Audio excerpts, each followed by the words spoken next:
મનોરમાની મનોવ્યથા. જન્મથી જ કંઈક જુદી પ્રતિભા બહુ ઓછાને મળે છે. એક એવું સમૃદ્ધ ઘર, સંસ્કારી કુટુંબ, એકની એક લાડકી પુત્રી અને બહેન, સુંદર દેખાવ, ચંચળ આંખો, હસમુખો ચહેરો, ગોરો વર્ણ, મીઠો અવાજ. બાળપણથી જ ઘરમાં દરેકની લાડકી આ મનોરમા. મુંબઈ શહેરમાં સમૃદ્ધ કુટુંબમાં જન્મ, થોડું પણ સારું ભણતર, માતા પિતા તરફથી મળેલું અતિ સમૃદ્ધ ગણતર. આવી આ મનોરમાના લગ્ન પણ જલ્દી થયા. ઘરનાને ખૂબ ચિંતા. આખો દિવસ તોફાન કરતી ચંચળ છોકરી સાસરે સમાશે? ક્યાંક આપણી ઉણપ તો નહીં રહી ગઈ હોય ને? એ તોફાની ચંચળ ખરી, પણ એના તોફાન ઘરનાને પ્યારા લાગે એવા. સાચા અર્થમાં ઉંમરની અસર, પણ કોઈને ત્રાસ નહીં. આવી સમૃદ્ધિમાં પણ ઈશ્વર કૃપાએ એને અભિમાન, ઘમંડ, રૂપ અને દેખાવનો ભાર સ્પર્શેલો નહીં. નિર્દોષ હાસ્ય અને હસતા પડતા ગાલમાં ખંજન એ ઈશ્વર તરફથી મળેલું બોનસ. શાંત સરળ સ્વભાવ એ સોનામાં સુગંધ.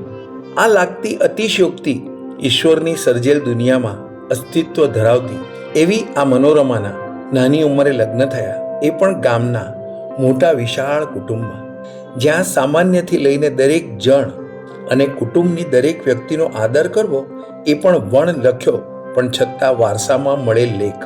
સમૃદ્ધ વિશાળ કુટુંબ, જેઠ, દેર, જેઠાણી, બાળકો, સાસુ, સસરા, નોકરો, વચ્ચે નવી મનોરમા. ગામ નાનું, બંગલો વિશાળ, વૈભવ બધો, છતાં કુટુંબ સાલસ, નમ્ર અને ગામમાં પૂજાય અને પૂછાય એવું. આવા કુટુંબની વહુ થવું એ નસીબદારને મળે, પણ સાથે જવાબદારી પણ લાવે. મનોરમાના માતા પિતાની ચિંતા 4-6 મહિનામાં વિલીન થઈ ગઈ. અતિ સરળ રીતે મનોરમા સાસરામાં સમાઈ ગઈ. દૂધમાં સાકર ભળી ગઈ, મીઠાશ ઘણી, ક્યાંય દેખાડો નહીં એવી સરળ મનોરમા કુટુંબમાં એકરૂપ થઈ ગઈ. મોટા ભાઈ ભાભીનું ધ્યાન અને સાસુનો ખ્યાલ આમન્યાથી ઘરમાં નોકર અને મહારાજ હોવા છતાં પોતે રાખે. બધાનું સાંભળીને વડીલોનો ગુસ્સો પણ હસીને વાળે. ધીરે ધીરે મનોરમા ગમતી ઘરનાને વાલી થઈ ગઈ. એના વગર ઘરનાને, મોટાને કે બાળકોને ન ચાલે. બાળકોની દરેક વાત પોતાના માતા પિતા પાસે મનોરમા મારફત જ મનાવી લે. ઘરના તો છોડો, નોકરો, મહારાજ અને ડ્રાઈવર પણ મનોરમા 4-8 દિવસ મુંબઈ જાય તો સૂના થઈ જાય. જ્યારે પાછી આવે ત્યારે સ્વાભાવિક જ ડ્રાઈવર પહેલો મળે અને આવતાની સાથે બધાને મેળવે. એના આવતા જ શાંત ઘરમાં આનંદની લહેર બંધ રૂમમાં બારી ખોલતા શીતળ પવનની માફક ફરી વળે. આવી આ મનોરમાના જીવનના 40-45 વર્ષ રમતા રમતા વીતી ગયા. સમજાયું નહીં સમય ક્યાં ગયો. ગઈકાલે લગ્ન કરી ઘરમાં આવેલી મનોરમાએ વડીલ બની કેટલાય પ્રસંગ સહજ રીતે આ કુટુંબના ઉકેલી નાખ્યા. છઠ્ઠા આટલા બધા વર્ષોનો બોજ અને કામ કર્યાનો ભાર મોઢા પર ક્યાંય નહીં. થોડી ઉંમર દેખાય, સફેદ વાળ અને ચશ્મા, પણ બાકી એમનું બધું એમનું એમ. રમતિયાળ સ્વભાવ, હાસ્ય, ખંજન, આંખો કંઈ જ બદલાયું નહીં. પણ સમય જતાં આટલા વર્ષોના સુખ પછી, ભાગ્ય અને સમૃદ્ધિ પછી એક અતિ કિંમતી વ્યક્તિને, એના પતિને અચાનક એનાથી છીનવી લીધી. આભ ફાટ્યું, કલ્પના વગરનું થયું. અને એ પણ ત્યારે જ્યારે કુટુંબમાં એક સારો પ્રસંગ હતો. પૂરા ઘરનાના દુઃખમાં ભાગીદારી કરનાર મનોરમાને દુઃખ એકલા વેઠવું પડ્યું. સમયની માંગ જોઈ આ વાત ખૂબ નજીકના 4-6 જણને કરી. મોઢા પરના હાસ્યને જાળવવાની વ્યર્થ કોશિશ કરે રાખી. આ 2 દિવસ એકાંત મળતા જ પોતાના દુઃખને અશ્રુ દ્વારા એકલામાં વહાવી લઈ ભાર હળવો કરતી રહી. પ્રસંગ બીજે દિવસે પૂરો થતાં આખું ઘર શોકના ભારમાં જાણે ડૂબી ગયું. દિવસો વીતતા ગયા. મનોરમાના કામમાં અને વ્યવહારમાં ક્યાંય ફરક નહીં, પણ હાસ્ય ભૂલાઈ ગયું. મનોમન વ્યથા કેટલી છુપાવાય. હવે એકાંત મનોરમાને ગુંગળાવવા લાગ્યો.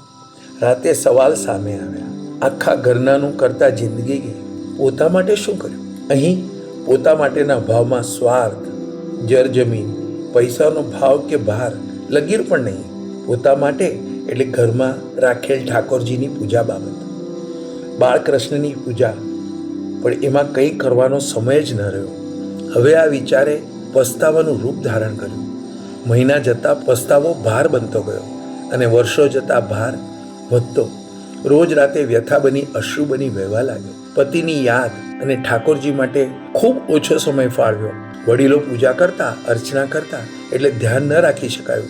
દુઃખ મનને કોરી ખાવા લાગ્યું. હાસ્ય સાવ ઓલવાઈ ગયું. અચાનક એક દિવસ ચમત્કાર થયો. જીવન જાણે સાર્થક થયું. નિત્ય કર્મે જાણે જવાબ આપી દીધો. વહેલી સવારે પહેલાની જેમ હિંચકા પરથી વર્ષોથી ન આવેલ અવાજ આવ્યો. મનોરમાનો એ જ મીઠો અવાજ, એ જ સ્પંદન. મહારાજ, મસાલાવાળી ચા આપો ને. ઘડીભર મહારાજ ડઘાઈ ગયા. શું થયું? પરિસ્થિતિ જોઈ તરત ચા લઈ દોડી આવ્યા. અને શું જોયું તો મનોરમા બંધ આંખે હિંચકા પર બેઠી છે. પહેલા જેવું જ હાસ્ય છે. મહારાજ મનોમન મૂંઝાયો. શું ખબર એને શું થયું? રાતે મનોરમાને સ્વપ્નમાં બાળકૃષ્ણએ દર્શન દીધા હતા. હાથમાં વાંસળી, શ્યામ સ્વરૂપ, શ્રી યમુનાજીનો કિનારો, હવામાં લહેરાતી કાળી લટ, મોહક હાસ્ય, મોરપીંછ, પૂર્ણ પુરુષોત્તમના દર્શન. અને શું કહી ગયા? તારી કુટુંબ સેવા જ નિસ્વાર્થ હતી. તારી ફરજ સ્વાર્થ વગર તે નિભાવી. એ કર્મ મારા સુધી પહોંચ્યું છે. હવે સમય વ્યતીત ન કર. કાલ સવારથી જીવ ન બાળ. મારામાં ધ્યાન આપ. મારી સેવા કરતા તું જીવ બાળે તો મને ન ગમે. આ ઠાકોરજીના દર્શને મનોરમાના જીવનની કરવટ બદલી દીધી. આ હાસ્ય મહારાજ ન સમજી શક્યો. અંતે મનોરમા મંદિરમાં ઠાકોરજીને જગાડવા જવાની તૈયારી કરવા લાગી. આજે ઉદાસ ચહેરે જવાની ઠાકોરજીએ મનાઈ જો કરી હતી.